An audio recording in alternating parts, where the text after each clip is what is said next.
Hello and once again welcome in Magic of History by Sumit Kumar Suryavanshi. This is second part of chapter 3 in 10th class CBSE, basically nationalism in India. हम लोग discuss कर चुके थे कि basically India में Gandhian time period के बारे में हम बात कर रहे हैं। तो वर्ल्ड वॉर के बाद क्या सिचुएशन आई इसमें हमने डिस्कस कर लिया था। उसके बाद हमने डिस्कस किया था कि महात्मा गांधी का आइडिया ऑफ सत्याग्रह क्या है। उसके बाद हमने डिस्कस किया था कि महात्मा गांधी ने कौन से 3 मूवमेंट पार्टिसिपेट किए थे, और हमने रावलेट एक्ट के बारे में, जलियांवाला बाग मैसेकर किलिंग के बारे में डिस्कस कर लिया था, एंड एज वेल एज खिलाफत मूवमेंट के बारे में डिस्कस कर लिया था। If you have any problem of understanding in it, please feel free to let me know. If you want all the video in the complete English, please comment in it. If you want in Hindi, please comment in it. I will try to provide. Right now I'm trying to use the bilingual so everyone can understand, and the notes are in English. Thank you so much, and if you like it, please subscribe it, and most welcome again. So today basically we are going to discuss non-corporation movement. What is meaning of non-corporation? First you're supposed to say non-corporation, not to cooperate. It means you don't supposed to cooperate with the British government, कि हमें British government से cooperate नहीं करना है. That idea was given by Mahatma Gandhi in 1909. In 1909 Mahatma Gandhi wrote a book named Hind Swaraj. 1909 में एक book लिखी थी उन्होंने हिंद स्वराज के नाम से. उसी में ये आइडिया गांधी जी ने बेसिकली प्रेजेंट किया था. उन्होंने बताया था कि British rule is establish on the corporation of Indian, कि ब्रिटिश का जो रूल है वो इंडियन कॉर्पोरेशन पे एस्टैब्लिश है. अगर हम अपनी एस्टैब्लिशमेंट हटा लें तो उन्हें कुछ भी टाइम नहीं लगेगा, यहाँ 1 ईयर के अंदर वो यहाँ से छोड़ के चले जाएंगे. नॉन कॉर्पोरेशन के लिए गांधी जी ने कुछ एडवाइजेस बताई थी. उन्होंने क्या क्या करने के लिए कहा था कि surrender the titles and awarded by the government, कि अगर गवर्नमेंट ने कोई भी आपको कोई टाइटल्स वगैरह दिए you suppose to surrender it. Second, जो भी कोर्ट के सिविल सर्विसेज हैं, आर्मी है, पुलिस ऑफिसर हैं, कोर्ट के पीपल हैं, लेजिस्लेटिव असेंबली है, काउंसिल है, स्कूल है, फॉरेन गुड्स हैं, इन सब को आपको क्या करना होगा, बायकॉट करना होगा. यहाँ पे मैंने बायकॉट लिख दिया है, होना चाहिए था ये BOYCOTT, बायकॉट होना चाहिए था.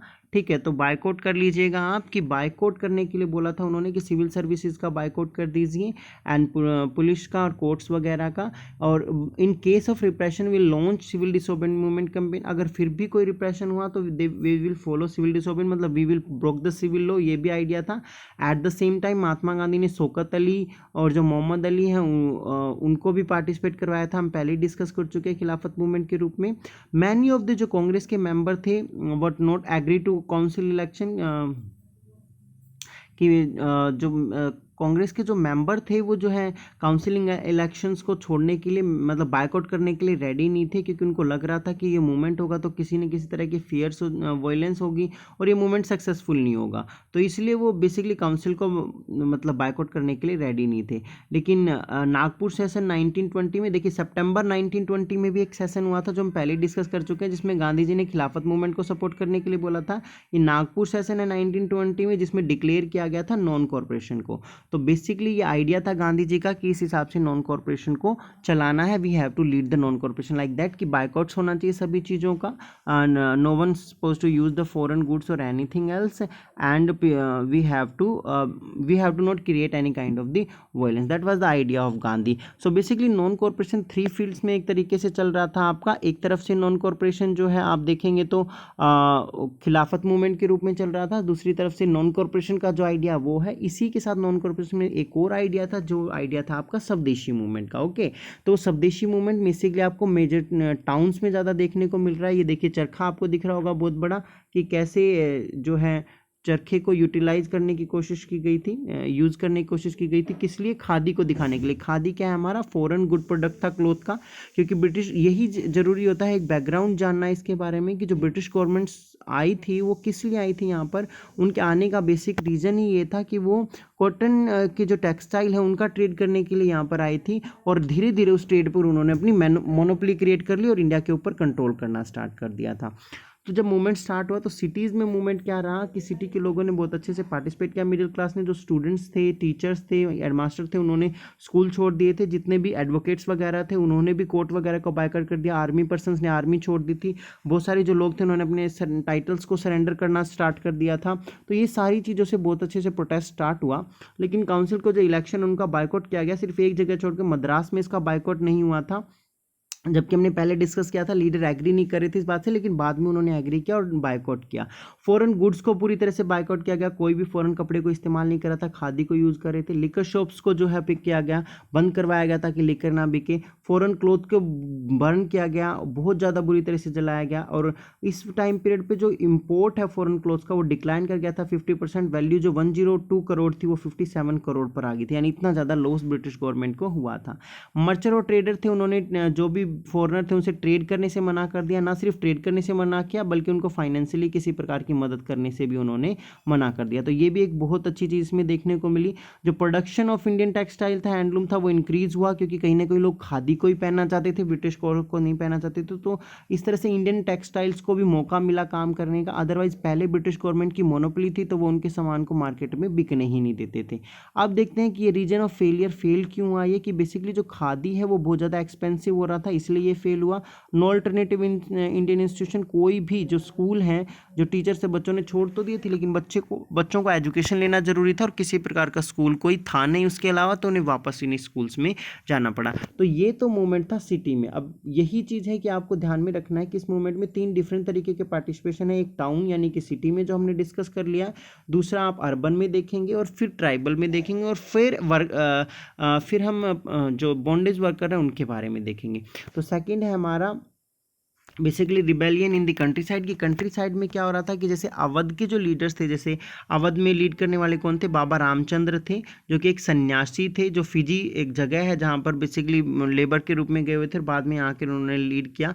ये मूवमेंट किसके खिलाफ था, तालुकादार के खिलाफ। उन्होंने स्वदेशी मूवमेंट को तालुकादार के खिलाफ समझा उन्होंने, क्योंकि तालुकादार जो है वो हाई टैक्स की डिमांड कर रहा था, एज वेल एज बिगार करवा रहा था। बिगार का मतलब होता है कि बिना वेजेस के काम करवाना, तो उसकी भी एक प्रॉब्लम चल रही थी। No right over the lease land, किसी लैंड के ऊपर किसी का राइट नहीं होता था। Demanded production of revenue, abolish the begar and social boycott of the operation. तो इन्होंने सत्याग्रह के दौरान इन्होंने क्या किया, रेवेन्यू का जो है रिडक्शन का यानी कम करने का डिमांड किया, बिगार को पूरी तरह से अबोलिश करने के लिए डिमांड करना स्टार्ट कर दिया।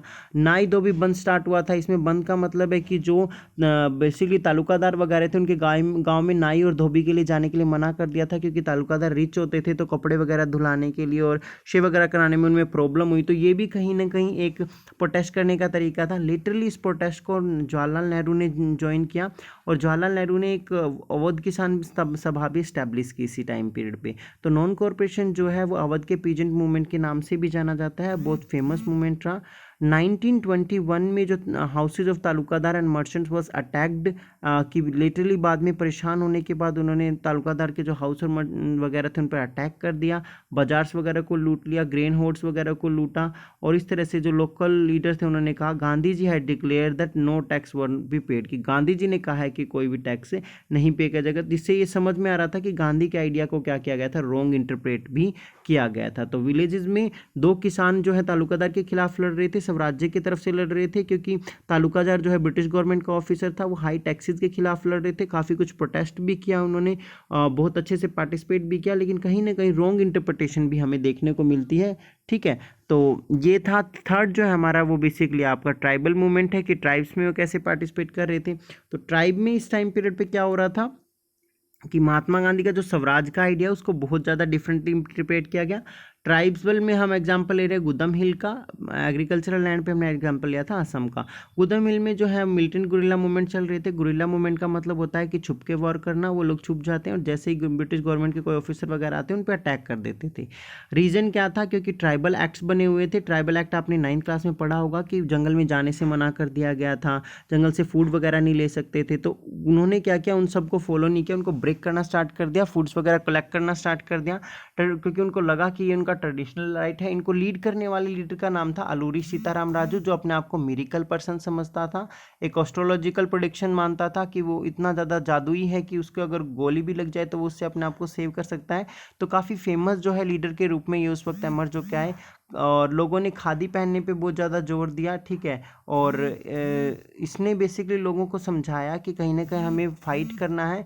बट एक चीज़ इन्होंने रॉन्ग इंटरप्रेट की। इन्होंने कहा कि India could be liberate only by use of violence, कि कहीं ना कहीं वॉयलेंस के बिना तो हम फ्री नहीं हो सकते, वॉयलेंस का यूज़ करना है, जो कि गांधी जी के आइडिया के बिल्कुल अपोजिट था। एंड इस तरह से उन्होंने पुलिस स्टेशन वगैरह को अटैक किया, पुलिस ऑफिसर वगैरह को मारना स्टार्ट कर दिया। बाद में जो अल्लूरी सीताराम राजू है उनको कैप्चर कर लिया गया 1924 में और उन्हें मार दिया गया। लेकिन वो आज भी ट्राइबल पीपल में एक हीरो के रूप में जाने जाते हैं। तो इस तरह से 3 डिफरेंट लेवल पे ये हमें मूवमेंट देखने को मिला। टाउन के लोगों ने अलग लेवल पे लड़ा, पीजेंट्स ने अलग लड़ा। टाउन के लोगों ने जो गांधीयन आइडिया था बेसिकली बायकॉट का, उसको ज़्यादा से ज़्यादा फॉलो किया, हर चीज़ का बायकॉट किया। जो पीजेंट थे उन्होंने बायकॉट के नाम पे टैक्स देने से तो बायकॉट किया ही, साथ में तालुकादार के ग्रेन वगैरह लूट लिए, तो वो एक डिफरेंट इंटरप्रिटेशन के रूप में नजर आई। उधर से ट्राइबल पीपल्स ने भी इसका कुछ अलग इंटरप्रिटेशन दिया। तो इंटरप्रिटेशन रॉन्ग नहीं, लेकिन डिफरेंट डिफरेंट जगहों पर लोगों ने इसमें पार्टिसिपेट किया। That was very important. See you in next class. Next class में हम स्वराज्यन प्लांटेशन के बारे में बात करेंगे और इससे आगे